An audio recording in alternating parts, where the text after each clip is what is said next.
America द्वारा लगाए गए भारी भरकम टैरिफ ने भारत के शीर्ष व्यावसायिक घरानों और दिग्गज कंपनियों में चिंता बढ़ा दी है। विशेषज्ञों के मुताबिक रिलायंस इंडस्ट्रीज, अडानी ग्रुप और आर्सेलर मित्तल जैसी कंपनियों को इस फैसले से नुकसान उठाना पड़ सकता है। इन टैरिफ से बचने के लिए भारत की कंपनियां अब अपनी व्यावसायिक रणनीतियों में बदलाव कर रही हैं। कुछ कंपनियां अमेरिका और उन देशों में मैन्युफैक्चरिंग यूनिट लगाने की योजना बना रही हैं जहां टैरिफ कम है। वहीं कुछ कंपनियां अपनी सहायक कंपनियों के जरिए निर्यात के नए रास्ते तलाश रही हैं। ट्रंप प्रशासन की दलील है कि भारत पर 50% आयात शुल्क लगाने का कारण रूस यूक्रेन युद्ध से जुड़ी राष्ट्रीय आपातकालीन स्थिति है। अमेरिका का आरोप है कि भारत ने रूसी ऊर्जा उत्पाद खरीदे और यही इसकी वजह बनी। यह फैसला IEEPA यानी international emergency economic powers act के तहत लिया गया है। अब बात करते हैं भारतीय निर्यात पर असर की। टेक्सटाइल, जेम्स एंड ज्वेलरी, कृषि उत्पाद,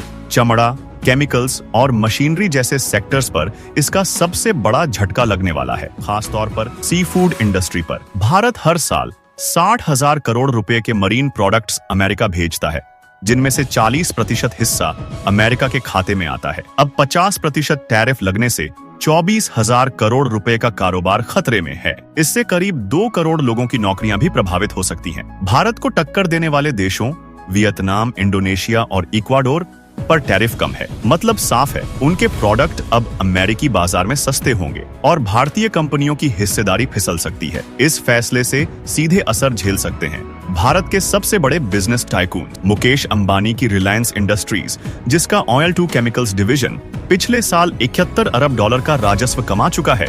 उसमें 65% हिस्सा निर्यात से आता है। अडानी ग्रुप के कार्गो और सोलर सेल व्यवसाय पर भी सीधा असर पड़ेगा। रॉयल एनफील्ड बनाने वाली ईचर मोटर्स, पॉलीकैब इंडिया, मॉथरसन ग्रुप और भारत फोर्ज की अमेरिकी बिक्री पर दबाव बढ़ेगा। वहीं वेलस्पुन जैसी कंपनियां, जिनका 61% बिजनेस अमेरिका से है, सबसे ज्यादा दबाव में रहेंगी। इन हालातों का असर अब अरबपतियों की संपत्ति पर भी दिख रहा है। ब्लूमबर्ग अरबपति इंडेक्स के मुताबिक मुकेश अंबानी की नेटवर्थ 26.6 अरब डॉलर है, लेकिन हाल ही में 2 अरब डॉलर की गिरावट आई है। गौतम अडानी की संपत्ति 77.5 अरब डॉलर पर है और इसमें लगभग 108 अरब डॉलर की कमी दर्ज की गई है। भारत के सबसे अमीर उद्योगपति अब इस चुनौती से कैसे निपटेंगे, यह देखना दिलचस्प होगा।